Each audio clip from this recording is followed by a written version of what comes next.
el día del silencio, crónicas de la llegada y la larga vigilia. La tierra giraba, ajena, envuelta en el zumbido familiar de su propia actividad. 8.000 millones de almas viviendo 8.000 millones de vidas, la mayoría preocupadas por lo inmediato, el próximo pago, el examen de mañana, el amor perdido, el café de la mañana. En Madrid, la doctora Aris Thorne vivía y respiraba el cosmos.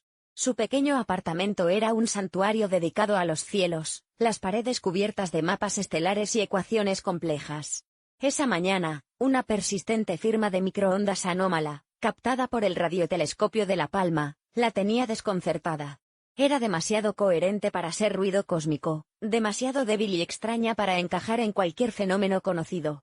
Probablemente un fallo de calibración, murmuró, anotándolo para una revisión posterior, sin saber que estaba escuchando el primer aliento de un silencio que pronto se volvería ensordecedor. Al otro lado del mundo, en el desierto de Atacama, Chile, el Dr. Kenji Tanaka revisaba datos de neutrinos del observatorio subterráneo. Notó un pico inusual, un flujo de partículas fantasma que parecían venir de ninguna parte en particular. Lo marcó como un posible error instrumental. En las heladas aguas del Ártico, la bióloga marina Inga Larsen observaba con creciente preocupación cómo las manadas de belugas se desviaban de sus rutas migratorias tradicionales, sus cantos sonar extrañamente apagados, desorientados. En las selvas de Borneo, los orangutanes, normalmente ruidosos, se habían vuelto inquietantemente silenciosos, observando el cielo con una aparente aprensión. Pequeños fallos en la matriz del mundo, señales débiles perdidas en el ruido de la vida cotidiana. El planeta, sin saberlo, contenía la respiración. Ocurrió simultáneamente en todas partes. Las 8:47 GMT. Un instante. El zumbido global se cortó como si un cable titánico hubiera sido seccionado. En Madrid, las pantallas de Aris parpadearon y murieron. Su conexión a Internet se evaporó. La radio del vecino, que siempre atronaba con música pop, enmudeció. Un silencio antinatural cayó sobre la ciudad, tan repentino y absoluto que era casi doloroso. El tráfico se detuvo caóticamente, los motores se apagaron inexplicablemente. Los semáforos se quedaron ciegos. Aris corrió a la ventana. La escena abajo era de confusión congelada. Coches detenidos en medio de intersecciones. Gente saliendo de los edificios, mirando sus teléfonos muertos con incredulidad. Un avión de pasajeros, que descendía hacia Barajas, perdió potencia en sus motores, sus luces parpadeando erráticamente mientras luchaba por planear hacia una pista invisible en las comunicaciones. El pánico comenzó a burbujear. Un grito agudo aquí, el sonido de un choque metálico allá. En Nueva York, Times Square, el corazón palpitante de la publicidad global, se oscureció por completo. Las pantallas gigantes se apagaron, sumiendo la plaza en una penumbra surrealista. El rugido del tráfico de Manhattan se extinguió, reemplazado por un murmullo creciente de miedo y confusión. En Tokio, el tren bala Shinkansen se detuvo suavemente entre estaciones, dejando a miles de pasajeros atrapados en un silencio desconcertante. En una aldea remota de Kenia, la radio comunitaria que funcionaba con batería, y conectaba a la comunidad con el mundo exterior, emitió un último crujido y se cayó. El aislamiento era ahora universal. El pulso tecnológico del planeta se había detenido. Y entonces, cuando el shock inicial del silencio comenzaba a dar paso al pánico generalizado, levantaron la vista. No todos a la vez, sino en una oleada de comprensión lenta y aterradora que recorrió el planeta. Sobre Madrid, suspendida con una quietud imposible, estaba la nave. Era una estructura que desafiaba la descripción fácil, ni disco, ni cilindro, sino una compleja poliedro de caras lisas y oscuras que parecían beber la luz. Su tamaño era difícil de asimilar, cubría varios bloques de la ciudad, proyectando una sombra fría y definida bajo el sol de la mañana. No emitía sonido alguno. No mostraba luces de posición, ni insignias, ni armas visibles. Era pura presencia alienígena, inerte y observadora. La misma visión se repetía sobre Londres, flotando sobre el Támesis cerca del Parlamento. Sobre Moscú, eclipsando la Plaza Roja. Sobre Washington D.C., inmóvil sobre el National Mall. Sobre El Cairo, Pekín, Río de Janeiro, Nueva Delhi. Docenas de ellas, estratégicamente posicionadas sobre centros de poder, población y cultura. Todas idénticas en su diseño imposible y su silencio absoluto. El pánico inicial se transformó en algo diferente. Una mezcla de terror primordial y asombro paralizante. Los gritos se ahogaron. La gente se quedó inmóvil, cuellos doblados hacia atrás, contemplando lo inconcebible. Aris Thorne, desde su balcón, sintió un escalofrío que no era solo por la sombra de la nave. Era el escalofrío del descubrimiento, del miedo a lo desconocido hecho realidad de la forma más inesperada y pasiva posible. Años buscando una señal, un susurro en la oscuridad cósmica, y la respuesta había llegado como una sombra silenciosa y gigantesca. Los gobiernos intentaron reaccionar. Se enviaron cazas a investigar, pero sus sistemas electrónicos fallaban inexplicablemente al acercarse, obligándolos a retirarse. Los intentos de comunicación por radio militar de alta potencia rebotaban como si las naves no existieran en ese espectro. El mundo estaba a merced de visitantes silenciosos cuyo propósito era un vacío aterrador. Los primeros días fueron un caos descentralizado. Sin comunicaciones globales, cada nación, cada ciudad, cada comunidad, se convirtió en una isla. Los gobiernos nacionales luchaban por mantener el control dentro de sus fronteras, usando mensajeros, radios de onda corta y los pocos teléfonos satelitales que aún funcionaban esporádicamente, aunque de forma poco fiable cerca de las naves. El general Mateo Vargas, un hombre pragmático y endurecido por conflictos en Oriente Medio y los Balcanes, fue puesto al mando de la célula de crisis en España. Su cuartel general improvisado, un búnker antinuclear de la Guerra Fría bajo la Moncloa, reactivado apresuradamente. Aris fue una de las primeras científicas reclutadas, sacada de su apartamento por un vehículo militar discreto.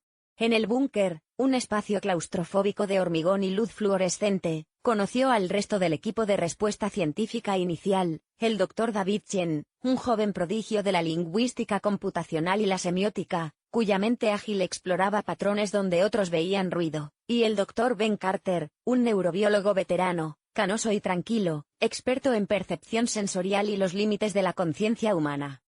La situación es simple, señores, doctora, dijo Vargas en su primera reunión, su voz resonando en la sala de mapas.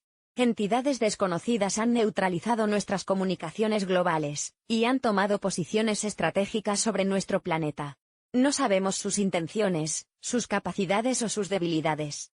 Nuestro trabajo es averiguarlo. Rápido. Su mirada se detuvo en Aris. ¿Alguna teoría, doctora Thorne? Usted es la experta en ahí fuera. General, respondió Aris, tratando de ordenar sus pensamientos. Su tecnología es evidentemente superior. La neutralización de las comunicaciones sugiere un control preciso del espectro electromagnético. Su silencio podría ser deliberado, una táctica psicológica, o simplemente operar en un espectro que no podemos detectar. Su inmovilidad es lo más desconcertante. No es agresiva, pero tampoco benigna. Es expectante. Mientras tanto, en las calles de Madrid, María, la enfermera, se enfrentaba a una realidad más cruda. El hospital estaba desbordado, no por heridos de guerra, sino por el pánico y la falta de suministros básicos. La insulina para su hijo, que normalmente recogía semanalmente, era ahora un bien preciado. Las farmacias estaban siendo saqueadas o tenían colas interminables y estantes vacíos. La gente empezaba a organizarse localmente, algunos con generosidad, compartiendo lo poco que tenían, otros con miedo, atrincherándose con armas improvisadas. Los rumores eran la única moneda de información, los silentes, el nombre popular ya se había extendido, estaban aquí para juzgar a la humanidad, para llevárselos a las estrellas, para drenar los océanos. El miedo y la incertidumbre eran el nuevo aire que se respiraba. Las semanas se convirtieron en un mes. La vida en el búnker era una rutina tensa de análisis de datos infructuosos, debates circulares y presión creciente.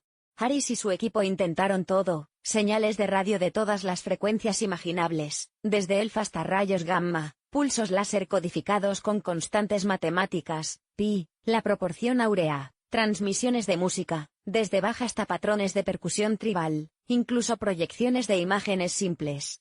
Nada. Las naves permanecían impasibles, absorbiendo o ignorando todos los intentos. Vargas se volvía cada vez más impaciente. No podemos quedarnos aquí jugando con radios mientras esas cosas flotan ahí arriba, tronaba en las reuniones. Necesitamos una respuesta. Una demostración de fuerza. Ver si sangran. General, Dispararles podría ser el equivalente a pinchar a un león dormido con un palillo, replicaba Aris. No sabemos qué son capaces de hacer. Su pasividad actual podría ser nuestra única gracia. David Chen pasaba horas frente a pantallas que mostraban análisis espectrales complejos, buscando patrones ocultos en el ruido alrededor de las naves. Es como si estuvieran envueltas en una burbuja de realidad local alterada, teorizaba. No interactúan con nuestro END de la manera esperada. Pero hay fluctuaciones. Pequeñísimas perturbaciones gravitacionales locales, variaciones en el campo magnético terrestre cercano. Es sutil, casi a nivel cuántico. Ben Carter, por su parte, investigaba informes de efectos psicológicos extraños en personas que vivían directamente bajo las sombras de las naves, sueños vívidos y extrañamente coherentes, sensaciones de ser observado, incluso casos aislados de lo que parecían ser pensamientos compartidos fugaces. La mayoría eran descartados como histeria masiva, pero Carter se preguntaba si había algo más. Se introdujo una nueva figura en el búnker, Elena Ríos, una diplomática de carrera asignada como enlace político. Su trabajo era manejar las expectativas del gobierno provisional en la superficie y coordinar, o intentar coordinar, con los fragmentos de otros gobiernos que lograban contactar esporádicamente. Traía noticias del mundo exterior, la economía global estaba en caída libre, las cadenas de suministro rotas, algunas regiones descendían a la anarquía mientras otras imponían leyes marciales estrictas. La ONU intentaba organizar sesiones virtuales, pero eran caóticas e ineficaces. La humanidad estaba unida por la presencia alienígena, pero dividida en su respuesta. El mundo se adaptaba, o se rompía, bajo la mirada silenciosa de los visitantes. En Madrid, el barrio de María se había organizado. Formaron un consejo vecinal, establecieron un sistema de trueque para alimentos y medicinas, y patrullas desarmadas para mantener el orden y disuadir a los saqueadores. La vida era dura, precaria, pero había un sentido de comunidad forjado en la adversidad. Sin embargo, no muy lejos, un culto apocalíptico, los hijos del silencio, ganaba adeptos. Predicaban que las naves eran entidades divinas venidas a purificar la tierra, y que solo los verdaderos creyentes serían salvados. Sus rituales se volvían cada vez más extraños y sus líderes más autoritarios. Internacionalmente, la situación era un mosaico.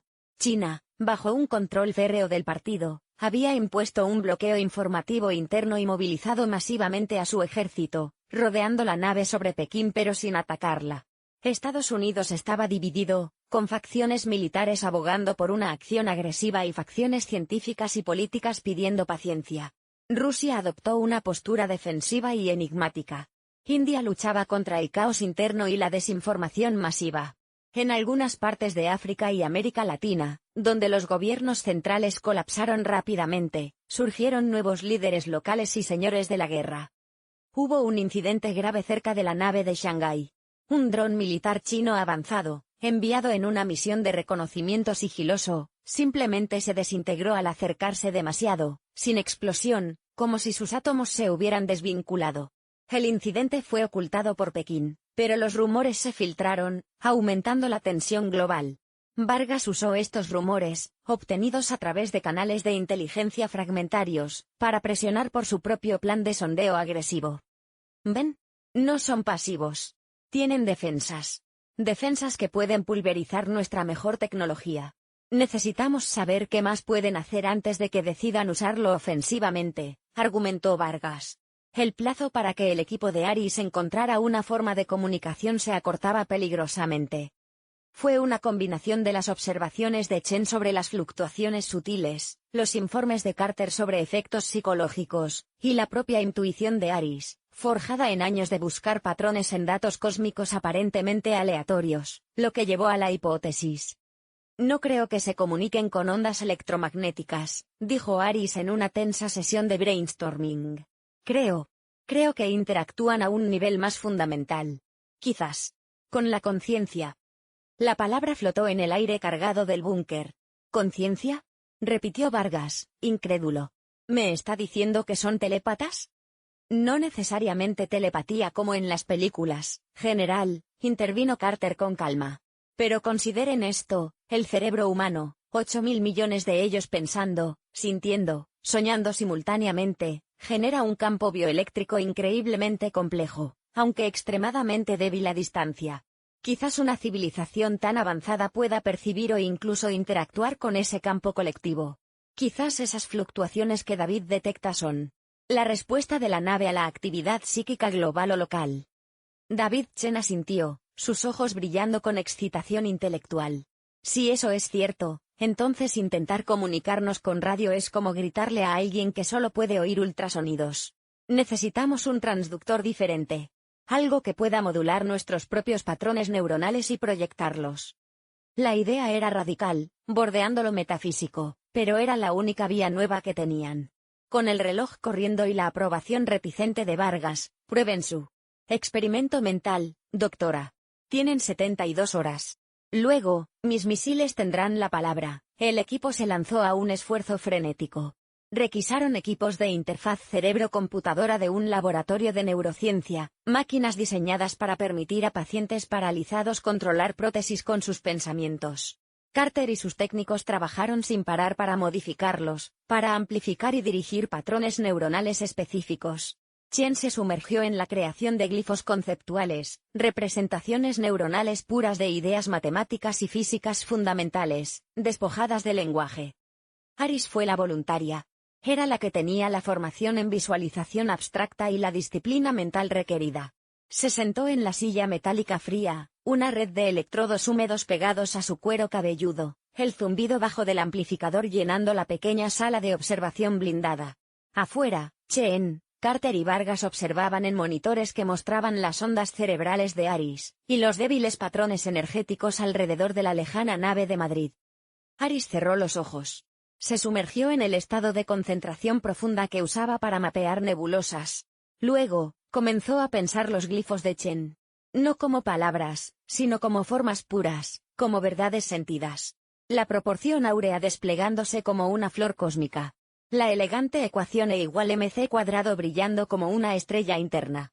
La estructura del átomo de carbono, la base de la vida terrestre, construyéndose y girando en su mente. Horas pasaron. Nada. Solo el esfuerzo agotador, la tensión en la sala, el leve zumbido del equipo. El primer día terminó en frustración. El segundo día trajo jaquecas cegadoras y dudas crecientes. Vargas observaba con los brazos cruzados, su expresión impasible pero sus ojos delatando la cuenta atrás. En la tarde del tercer día, cuando la esperanza casi se había extinguido, Aris proyectó el concepto de pregunta, no una pregunta específica, sino la forma pura de la indagación, de la búsqueda de conocimiento. Y entonces, ocurrió. No fue un sonido, ni una imagen, ni un pensamiento articulado. Fue una presencia. Una vasta, antigua, incomprensiblemente compleja conciencia que rozó la suya. Sintió como si su mente se expandiera hasta el infinito, y al mismo tiempo se comprimiera hasta un punto.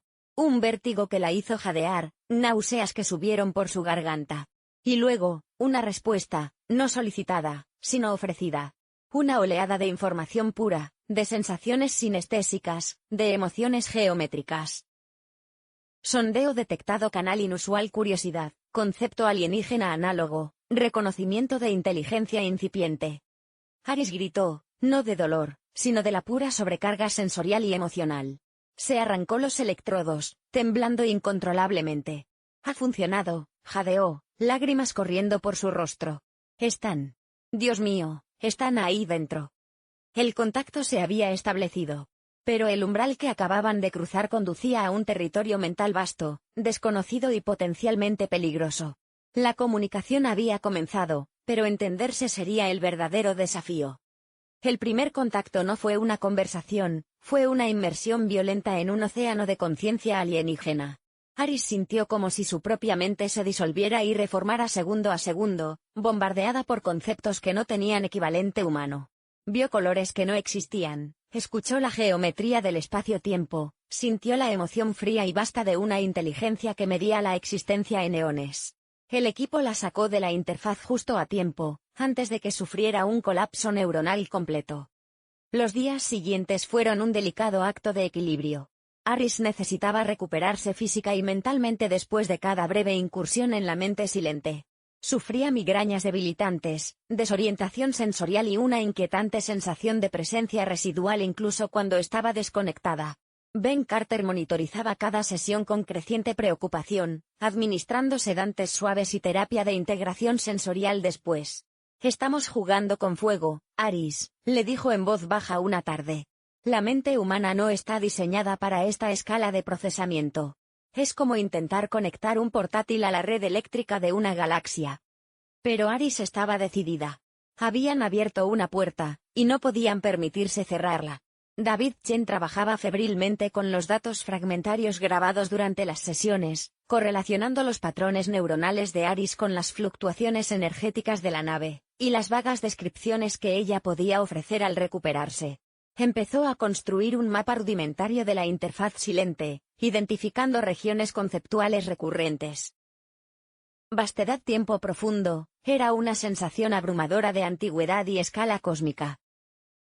Conexión red, sugería que los silentes no eran individuos en el sentido humano, sino quizás nodos de una conciencia distribuida o colectiva.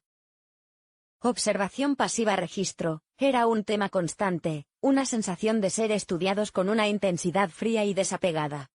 Y luego estaba el cúmulo conceptual que más perturbaba a Aris, el que parecía cargado de una urgencia subyacente. Patrón cíclico, anomalía inminente, umbral de cambio sistémico. Era una advertencia, Aris estaba segura. Pero la naturaleza exacta del peligro seguía siendo esquiva, envuelta en metáforas cósmicas y matemáticas que apenas podía empezar a descifrar. Cada sesión era como bucear en las profundidades abisales, trayendo a la superficie fragmentos irreconocibles de un tesoro o una amenaza desconocida. El avance llegó cuando David Chen cambió de enfoque. En lugar de intentar traducir directamente los conceptos silentes al lenguaje humano, una tarea imposible, empezó a crear un lenguaje intermediario, un sistema de glifos visuales y patrones sónicos abstractos que representaban los conceptos recurrentes. Aris aprendió a reconocer y manipular estos glifos dentro de la interfaz mental, usándolos como puntos de anclaje para formular preguntas más precisas. Proyecta el glifo de anomalía inminente, instruía Chen a través del intercomunicador durante una sesión. Aris se concentraba, visualizando el complejo patrón giratorio que habían asociado con ese concepto. La respuesta silente llegó, más enfocada esta vez, una oleada de visualizaciones abstractas que Aris luchaba por describir. Veo órbitas planetarias volviéndose inestables, como cuerdas de guitarra que vibran demasiado fuerte. Y una ola, no de agua, de oscuridad o energía negativa, barriendo el espacio, apuntando hacia nuestro Sol. Evento de reconfiguración cíclica, ERC, tradujo Chen, asignando un nuevo glifo y un término provisional. Afectación esperada, sistema solar local, escala temporal, múltiples ciclos solares, estimación, de 50 a 200 años terrestres. Poco a poco, dolorosamente, el mensaje se aclaró. Los silentes habían detectado la aproximación de un fenómeno cósmico natural pero devastador, un tipo de tormenta espacial a escala galáctica que periódicamente limpiaba o reconfiguraba sectores del espacio. Su llegada al sistema solar era inevitable en una escala de tiempo humana manejable, pero cosmológicamente inminente. ¿Por qué no nos ayudan?, preguntó Aris, proyectando el glifo de pregunta ayuda. La respuesta fue compleja, una mezcla de filosofía y física alienígena, protocolo de no interferencia directa, leyes fundamentales de desarrollo civilizacional, observaciones primaria, transmisión de informaciones, límite de intervención permitida. Traducido libremente, no es nuestro lugar salvarlos. Es su desafío evolucionar o perecer. Pero podemos mostrarles la tormenta que viene. Ben Carter se enfrentaba a un dilema ético. Aris estaba pagando un alto precio físico y mental. Propuso entrenar a otros comunicadores, pero los intentos iniciales con otros voluntarios, científicos y psíquicos cuidadosamente seleccionados, fracasaron o resultaron peligrosos. La combinación única de Aris de entrenamiento científico abstracto, disciplina mental y quizás alguna predisposición neurológica desconocida la convertían, por ahora, en la única interfaz viable. Tenemos que protegerla, insistió Carter a Vargas. Ella es, literalmente, la voz de otro mundo. Era imposible mantener un secreto de esta magnitud. A pesar de los esfuerzos del general Vargas y otros líderes por controlar la información, los rumores sobre el contacto y la advertencia comenzaron a filtrarse desde el búnker. Primero fueron susurros entre el personal, luego filtraciones anónimas a los pocos medios de comunicación que operaban con dificultad. La reacción global fue, como era de esperar, caótica y contradictoria. Muchos descartaron las noticias como desinformación o histeria. Los hijos del silencio y otros cultos similares incorporaron la advertencia en sus narrativas apocalípticas. Era el juicio final, y solo ellos tenían la clave para la salvación. Los escépticos redoblaron sus críticas. Qué conveniente que los alienígenas silenciosos de repente tuvieran un mensaje justo cuando la presión militar aumentaba. ¿No era más probable que fuera una alucinación de la doctora Thorne inducida por el estrés o incluso una manipulación telepática de los propios silentes? Vargas se encontró en una posición difícil. Personalmente, seguía desconfiando profundamente de los silentes y de la naturaleza mental del contacto. Pero los datos preliminares de Aris, por extraños que fueran, ofrecían la única explicación coherente para la presencia de las naves. Y la posibilidad, por remota que fuera, de una amenaza externa real, requería investigación. Autorizó a Elena Ríos a compartir información clasificada limitada con otros gobiernos a través de canales seguros recién restablecidos. Algunos sospechaban que los propios silentes facilitaban estas comunicaciones intermitentes. Las respuestas internacionales variaron. China permaneció hermética, pero sus observatorios espaciales se reorientaron silenciosamente. Rusia expresó un escepticismo oficial pero inició sus propias investigaciones secretas. La Agencia Espacial Europea, ESA, propuso abiertamente una colaboración científica internacional para verificar la amenaza. Estados Unidos estaba profundamente dividido, con debates públicos feroces entre facciones pro contacto y pro defensa. En las calles, la noticia añadió otra capa de ansiedad y surrealismo a la ya difícil vida cotidiana. María, en su barrio de Madrid, tuvo que mediar en discusiones acaloradas. Algunos vecinos veían la advertencia como una razón para unirse y prepararse. Otros caían en la desesperación o se aferraban a teorías de conspiración. La sombra sobre sus cabezas ya no era solo un misterio, era un recordatorio constante de un posible fin del mundo, aunque fuera lejano. A medida que Aris se volvía más hábil en navegar la interfaz silente, comenzó a obtener una imagen más clara, aunque aún profundamente extraña, de los visitantes. No eran una raza o una especie en el sentido biológico que los humanos entendían. Eran más parecidos a una conciencia colectiva o una red distribuida, existiendo parcialmente fuera del espacio-tiempo normal. Su forma física, las naves, era solo una proyección o interfaz temporal en nuestra realidad, necesaria para la observación cercana.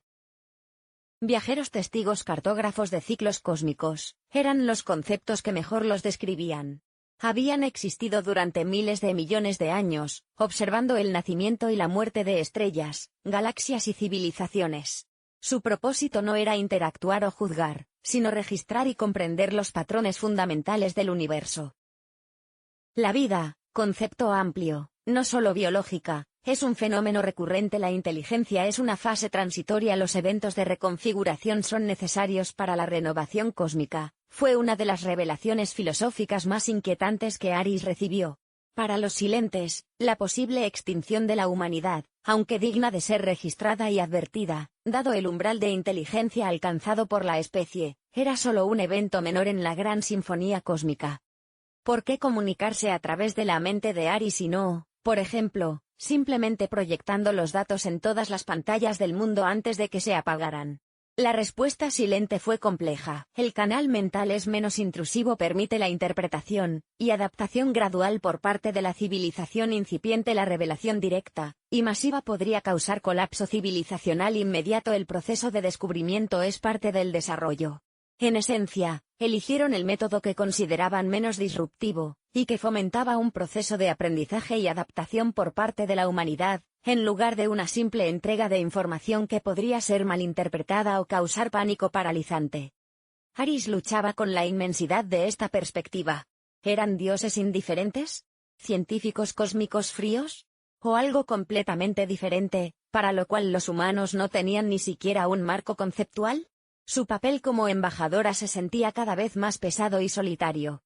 A petición de Aris, Formulada a través de los glifos conceptuales, los silentes comenzaron a proporcionar visualizaciones más detalladas del evento de reconfiguración cíclica, ERC. No eran imágenes claras, sino simulaciones abstractas pero matemáticamente precisas que David Chen y su equipo luchaban por traducir a modelos comprensibles. Mostraban una vasta ola de lo que parecía ser energía exótica y partículas desconocidas, de cientos de años luz de ancho, barriendo un brazo de la Vía Láctea. No era una explosión, sino una perturbación fundamental del propio tejido del espacio-tiempo, propagándose a una velocidad cercana a la de la luz.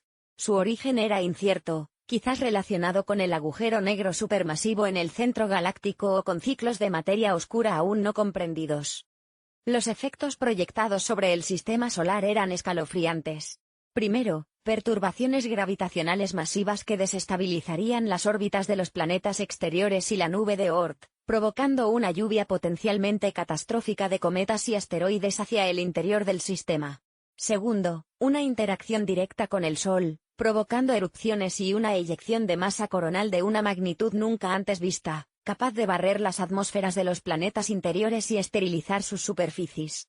Tercero, efectos directos de la propia ola energética sobre la materia y los campos electromagnéticos, cuyos resultados eran difíciles de predecir pero probablemente incompatibles con la tecnología y la biología humanas. La supervivencia requiere mitigación multifactorial, fue la conclusión silente. Escudos energéticos, reubicación profunda, subterránea/submarina, posible evacuación interplanetaria, limitada. No ofrecieron soluciones tecnológicas, solo los parámetros del problema. ¿Por qué ustedes no lo detienen?, proyectó Aris una vez más, sintiendo la desesperación de su especie. La respuesta fue la misma, pero con una adición: el ERC es un proceso natural, la interferencia tendría consecuencias impredecibles a escala galáctica. Nuestra función es observar y registrar. Hemos visto civilizaciones sobrevivir estos eventos mediante ingenio y adaptación. El desafío era enteramente humano. La escala temporal estimada, 50 a 200 años, ofrecía un respiro, pero también subrayaba la magnitud del desafío. No era un problema para una sola generación, sino para varias. Requeriría un esfuerzo sostenido y una cooperación global sin precedentes. La creciente evidencia indirecta de la anomalía proveniente de observatorios independientes, combinada con la coherencia interna de la información obtenida por Aris, finalmente inclinó la balanza. A pesar de las profundas divisiones y desconfianzas, las principales naciones del mundo acordaron formar el proyecto Égida Global.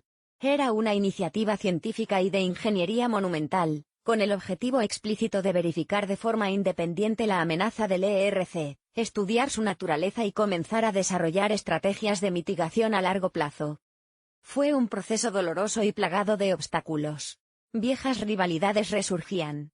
Hubo disputas sobre financiación, liderazgo y acceso a la información, especialmente a los datos crudos de las comunicaciones de Aris, que Vargas y el gobierno español eran reacios a compartir completamente. Pero la sombra de las naves silentes, y la perspectiva de una extinción compartida actuaron como un poderoso catalizador. Se crearon nuevos centros de investigación conjuntos. Telescopios espaciales existentes y futuros fueron reorientados. Se invirtieron sumas astronómicas en física de partículas, ciencia de materiales, astrofísica y propulsión avanzada. Científicos que antes competían ahora colaboraban, compartiendo datos y teorías a través de redes seguras, cuya estabilidad seguía siendo curiosamente fiable. Aris se encontró en el centro de este torbellino, viajando, cuando era posible y seguro, a reuniones virtuales y ocasionalmente presenciales, explicando una y otra vez la naturaleza de la comunicación silente, compartiendo los últimos datos conceptuales. Se convirtió en un icono global, admirada por algunos, vilipendiada por otros, pero escuchada por casi todos. El general Vargas, aunque nunca perdió su aire adusto, se convirtió en un defensor pragmático del proyecto Égida, viendo en él la única respuesta lógica ante una amenaza potencialmente existencial, fuera cual fuera su origen real. Elena Ríos jugó un papel crucial en la diplomacia necesaria para mantener unida la frágil coalición internacional. El proyecto Égida no era una solución mágica, sino el comienzo de una respuesta. El primer paso de la humanidad para afrontar, como especie unida, aunque todavía imperfectamente, su lugar y sus peligros en el vasto cosmos. Pasaron los años. 5. 10. Las naves silentes permanecían, inmóviles centinelas en los cielos del mundo. Su presencia se había convertido en parte de la nueva normalidad, un telón de fondo constante para la vida humana. El miedo inicial se había atenuado, reemplazado por una mezcla de resignación, determinación y una profunda incertidumbre sobre el futuro lejano. El proyecto Égida avanzaba lentamente, con éxitos y fracasos. Se confirmaron más detalles sobre el ERC, aunque su naturaleza exacta seguía siendo un desafío para la física humana. Se exploraban ideas radicales, escudos planetarios basados en campos de fuerza, vastas ciudades subterráneas, naves generacionales para buscar refugio en otros sistemas estelares. Eran proyectos para décadas, para siglos. Iris Thorne continuó siendo la principal, y aún única, comunicadora fiable con los silentes. Las sesiones eran menos frecuentes ahora, más enfocadas en verificar datos específicos o aclarar conceptos complejos. Sentía el peso de los años y de su singular papel. Entrenaba a una nueva generación de científicos y potenciales comunicadores, esperando que alguno pudiera eventualmente tomar el relevo. David Chen se convirtió en uno de los líderes intelectuales del proyecto Égida, desarrollando nuevos lenguajes matemáticos y computacionales para modelar la información silente y el ERC. Ben Carter dedicó el resto de su carrera a estudiar la interfaz con ciencia-tecnología, buscando formas más seguras y eficientes de comunicación o interacción. El general Vargas se retiró, pero siguió siendo una voz influyente abogando por la preparación a largo plazo. Elena Ríos ascendió a un alto cargo en la nueva estructura de gobernanza global que surgió alrededor de Égida. En Madrid, la comunidad de María había sobrevivido y se había adaptado. Su hijo era ahora un adolescente, aprendiendo tanto las habilidades de supervivencia de la nueva era como las ciencias avanzadas de Égida en la escuela local. La vida era más simple en algunos aspectos, más compleja en otros. Había menos abundancia material, pero quizás un mayor sentido de propósito y comunidad. La sombra en el cielo era un recordatorio constante de que eran parte de algo mucho más grande, y de que el futuro dependía de su ingenio y cooperación. El Día del Silencio no había sido un evento único, sino el comienzo de una era, la era de la larga vigilia. La humanidad había sido arrancada de su cuna planetaria, y enfrentada a las duras realidades del cosmos. Los silentes, habiendo entregado su advertencia, permanecían como observadores silenciosos, quizás esperando ver si esta joven y ruidosa especie tenía lo necesario para sobrevivir a la próxima tormenta cósmica, y dar el siguiente paso en su evolución. La historia de esa lucha, de esa adaptación, de esa larga vigilia bajo sombras silenciosas, apenas estaba comenzando a desarrollarse.